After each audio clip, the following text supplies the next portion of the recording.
Suara rendah tiba-tiba terdengar dari luar, sementara Xiaoyan bersandar di jendela kereta. Dia tanpa sadar terkejut. Dengan menoleh, dia melihat bahwa orang itu adalah Hancong. Tidak ada yang akan terjadi. Si Amang itu hanya menginginkan uang jalan, kan? Bukankah semuanya akan diselesaikan jika kamu memberinya uang jalan pada saat itu? Xiaoyan bertanya.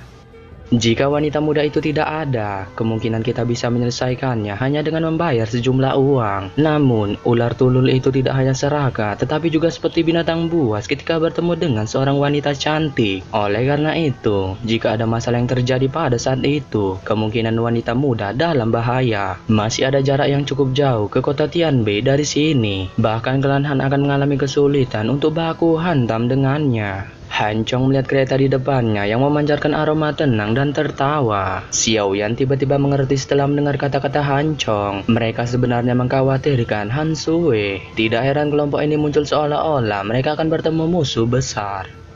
Kakak Han, kamu dapat yakin bahwa tidak ada yang akan terjadi pada semua orang. Xiaoyan tersenyum ketika menjawab. Hancong hanya memperlakukan kata-kata Xiaoyan sebagai bentuk hiburan. Dia tertawa saat dia mengejek dirinya sendiri. Hancong menghela napas ketika dia melihat kereta perlahan-lahan memasuki lembah. Dia hanya bisa menggelengkan kepalanya tanpa daya. Setelah itu, ia menunggangi kudanya dan dengan cepat berlari ke depan sebelum mulai memeriksa setiap kegiatan. Pada saat ini, konvoi itu mulai memasuki lembah 10.000 ular. Karena mereka takut mengganggu para penunggu lembah, gerbong kereta mereka semua ditutupi oleh pakaian. Konvoi itu menyelinap ke lembah dengan cara tersembunyi. Semua penjaga klan Han di kedua sisi gerbong sudah bersiaga dengan senjata mereka. Tangan kiri mereka memegang bubuk putih yang berulang kali mereka hamburkan di kedua sisi jalan. Konvoi itu tidak bertemu dengan apapun di tengah suasana mencekam ini. Sekitar 10 menit kemudian, mereka melewati bagian tengah lembah. Dari sini, mereka bisa melihat pintu keluar lembah di kejauhan. Hampir semua orang diam-diam menghela napas lega di hati mereka ketika mereka melihat ini. Sementara semua orang santai, Xiaoyan di dalam gerbong kereta perlahan membuka matanya. Dia segera menghela napas. Suara baru saja terdengar ketika seluruh lembah langsung bergetar. Segera, pohon-pohon di kedua sisi lembah dengan cepat runtuh menunjukkan beberapa sosok ular besar. Sialan, kita telah ditemukan. Tingkatkan kecepatan kita. Pergi. Hancong berteriak dengan marah. Ekspresinya menjadi panik ketika dia melihat kejadian ini. Setelah suara Hancong terdengar, konvoi ngibrit dengan cepat mencoba yang terbaik untuk keluar dari lembah. Ketika konvoi itu masih sekitar kurang dari 1 jengkal dari pintu keluar lembah, sejumlah besar sosok ular tiba-tiba bergerak dari kedua sisi lembah. Akhirnya, mereka menutup seluruh jalan. Mulut mereka yang buas dan besar mengeluarkan lidah yang berisi bau busuk. Mata mereka ganas mengunci semua orang di konvoi ini.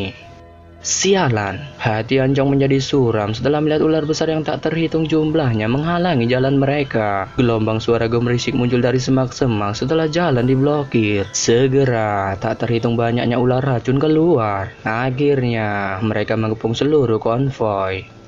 Sekelompok orang bodoh sebenarnya berpikir untuk melewati Sia tua ini. Tawa aneh tiba-tiba terdengar dari langit setelah pengepungan ini. Segera, sosok hitam dengan cepat terbang turun dari puncak lembah. Dalam waktu singkat, dia muncul di langit di atas konvoi. Ekspresi kelompok Hancong segera berubah pucat ketika mereka melihat sosok hitam yang muncul ini. Suara mereka sedikit bergetar. Ular iblis, Siamang. Siamang menatap konvoi dari atas. Dia tiba-tiba tertawa ketika dia dengan santai berkata, "Kalian semua harus tahu aturan kakek ini, kan?"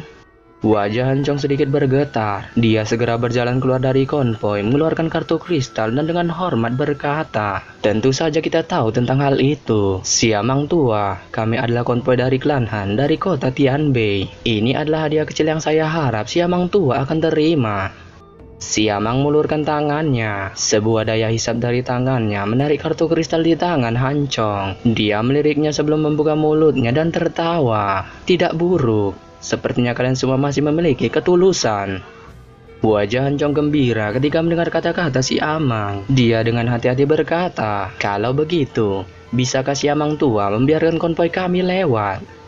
Dengan senang hati, Siamang tersenyum aneh. Lidahnya menjilat sudut mulutnya sebelum jarinya tiba-tiba menunjuk ke kereta di mana Han Sui berada. Dia tersenyum bohai dan berkata, "Namun, tinggalkan dia dulu." Ekspresi semua orang di konvoi tiba-tiba berubah. Cukup banyak dari mereka diam-diam mengencangkan cengkeraman senjata mereka. Han Chong juga mengembuskan napas dan dengan penuh hormat bertanya, apa maksud dari semua ini, Siamang tua?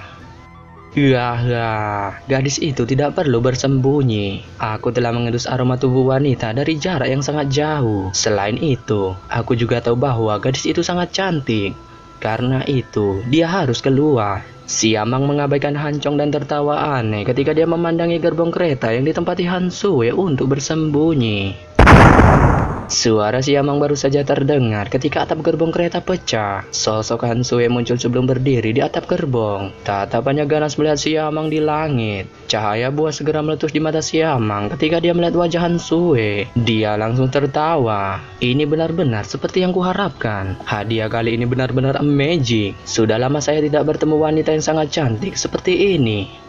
Wajah Han Sue ganas, niat baku hantam melintas di matanya. Dia mengepalkan tangannya dan pedang panjang muncul. Dia mengepakkan sayap doki di punggungnya saat dia tiba-tiba menembak ke arah Siamang. Gadis muda, bagaimana kekuatan dawang milikmu lolos dari telapak tanganku? Siamang tertawa terbahak-bahak ketika melihat Han Sue menyerangnya. Dia melebarkan mulutnya dan pilar doki hijau berbentuk pedang muncul keluar. Akhirnya, pedang itu menabrak pedang panjang milik Han Sue dengan cara seperti kilat. Pedang panjang itu hancur dan sosok Han Sue dipaksa mundur. Kepucatan muncul di wajahnya ketika menghadapi serangan Siamang. Siamang tua, kami adalah orang-orang dari klan Han dari kota Tianbei. Jika kamu menyerang kami, kepala klan Han dan semua penatua dari klan Han pasti tidak akan membiarkanmu pergi. Han Chong segera berteriak marah ketika melihat Han Sue di ujung tanduk.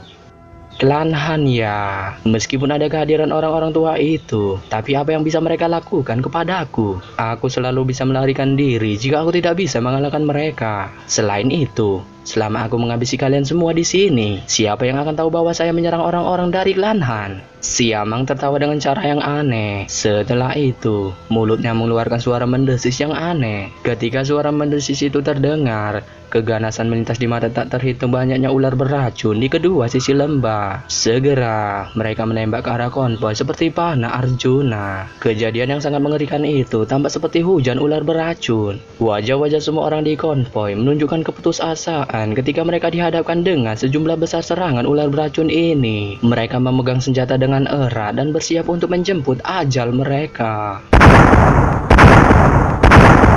Ular beracun dari segala arah tampaknya berusaha menutupi langit. Namun, ketika mereka sedikit lagi mendekati konvoi, tubuh mereka tiba-tiba menegang. Segera, mereka mengeluarkan desisan manja saat mereka berubah menjadi sekelompok bola api. Dalam sekejap, mereka berubah menjadi tumpukan abu yang tersebar di langit. Kelompok Han Chong terkejut melihat serangan misterius ini. Segera, mereka perlahan mundur dan melindungi Han Sue. Mata waspada mereka terkunci pada Siamang di langit. Suasana sunyi berlanjut sejenak sebelum Siamang akhirnya pulih. Pandangannya pelongo-pelongo saat dia melihat tempat itu. Dia sekali lagi mengeluarkan suara mendesis tajam dari mulutnya. Tak terhitung banyaknya ular beracun di kedua sisi lembah muncul setelah mendengar suara mendesis ini sebelum cahaya ganas melintas di mata mereka. Mereka menggerakkan tubuh mereka seperti panah Arjuna yang mengeluarkan suara tajam saat mereka menembak ke arah konvoi. Melihat ular beracun menunjukkan serangan lagi, kelompok Han Chong dengan cepat memanggil doki mereka. Namun, sebelum ular beracun itu bisa menyerang, suara ledakan yang misterius sekali lagi terdengar di langit dan banyak bola api muncul. Akhirnya, ular-ular itu berubah menjadi debu setelah bertabrakan dengan bola api. Kegembiraan melonjak di mata kelompok Han Chong setelah melihat kejadian ini. Pada titik ini, mereka dapat menebak bahwa ada seseorang yang secara diam-diam membantu mereka.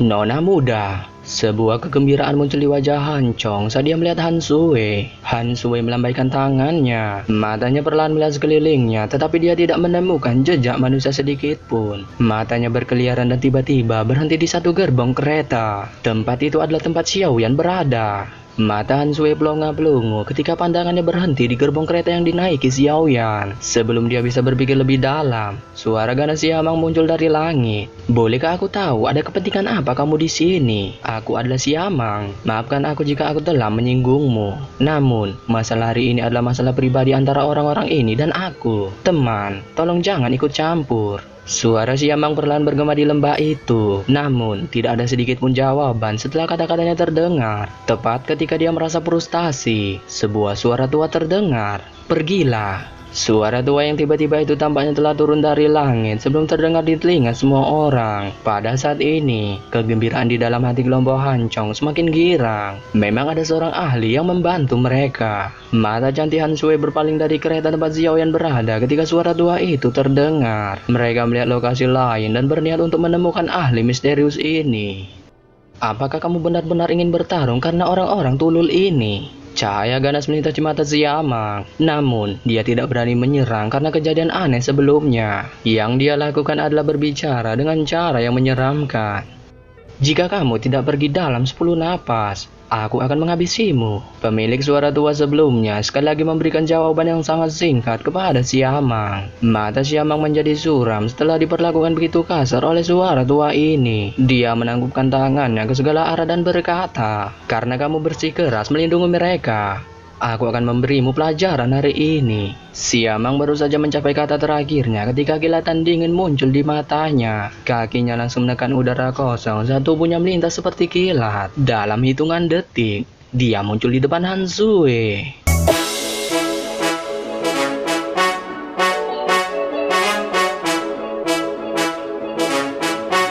Yo yo yo. Jika kalian suka video ini, jangan lupa kalian hantamkan subscribe-nya. Nyalakan tombol loncengnya, hantam-hantam like-nya, dijamin pecah HP bapak kau. Akhir kata, saya ucapkan bye.